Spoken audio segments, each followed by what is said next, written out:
Japan के स्वामित्व वाले एक केमिकल टैंकर पर शनिवार को अरब सागर में भारत के नज़दीक ड्रोन हमला हुआ था। अब अमेरिका के रक्षा मंत्रालय पेंटागन ने दावा किया है कि ये ड्रोन हमला ईरान से किया गया था। बता दें कि पहले ये माना जा रहा था कि ये हमला हूती विद्रोहियों ने किया था, क्योंकि हाल के समय में अरब सागर और हिंद महासागर में कई जहाज़ों को हूती विद्रोहियों ने निशाना बनाया है। लेकिन अब अमेरिका ने दावा किया है कि शनिवार को जो हमला हुआ था वो ईरान से हुआ था। इजराइल और हमास युद्ध की आंच अब भारत तक पहुंचने लगी है। पेंटागन ने कहा कि शनिवार को भारत के तट पर जापान के स्वामित्व वाले एक जहाज को ईरान से दागे गए ड्रोन के जरिए निशाना बनाया गया था।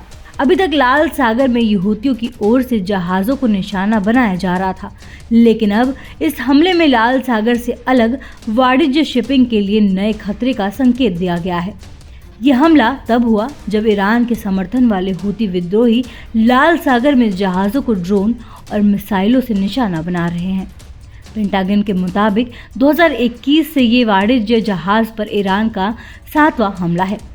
भारतीय नौसेना और कोस्ट गार्ड हमले के दौरान मदद के लिए पहुंचे।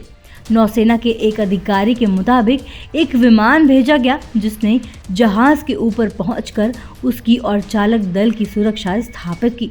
भारतीय नौसेना का एक युद्धपोत भी भेजा गया जो ज़रूरत के हिसाब से सहायता दे सके।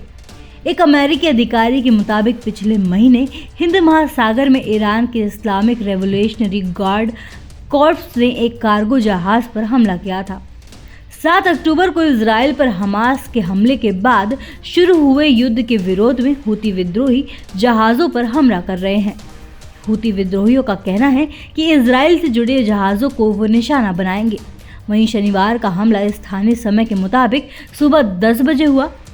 इस दौरान जहाज़ पर आग लग गई, लेकिन कोई हताहत नहीं हुई। आग को बुझा लिया गया। बयान में कहा गया कि अमेरिकी सेना जहाज के साथ संचार में बनी है और ये भारत में एक गंतव्य की ओर बढ़ रहा है। पेंटागन के मुताबिक ड्रोन हमला भारत के तट से 200 समुद्री मील यानी 370 किलोमीटर दूर हुआ। साथ ही ये भी कहा गया कि अमेरिकी नौसेना का कोई जहाज आसपास नहीं था। इजराइल हमास युद्ध शुरू होने के बाद ये पहली बार है जब पेंटागन ने ईरान पर सीधे हमले का आरोप लगाया है। पेंटागन के बयान में कहा गया कि एमवी कैम प्लूटो जहाज लाइबेरिया के झंडे के साथ चल रहा था। इसे एक डच इकाई की ओर से संचालित किया गया था। हालांकि जहाज का स्वामित्व एक जापानी कंपनी के पास है। बता दें कि तेल टैंकर पर हमला शनिवार सुबह करीब 10 बजे हुआ। टैंकर पर सवार चालक दल के सभी सदस्य सुरक्षित हैं, जिनमें करीब 20 भारतीय भी शामिल हैं। ड्रोन हमले से टैंकर पर आग लग गई थी, लेकिन इसे बुझा दिया गया और ज्यादा नुकसान नहीं हुआ है। जिस वक्त टैंकर पर हमला हुआ वो भारत की तटीय सीमा से करीब 200 नॉटिकल माइल्स की दूरी पर था। हमले की सूचना मिलते ही भारतीय नौसेना ने तुरंत प्रतिक्रिया दी और एक एयरक्राफ्ट टैंकर की सुरक्षा के लिए रवाना किया। साथ ही भारतीय तटरक्षक बलों के जहाज ICGS को भी टैंकर की सुरक्षा के लिए रवाना किया गया। ऐसे ही देश दुनिया की तमाम अपडेट्स के लिए देखते रहें समय डिजिटल। वीडियो को लाइक करें, दोस्तों के साथ शेयर करें और चैनल को सब्सक्राइब करना बिल्कुल ना भूलें।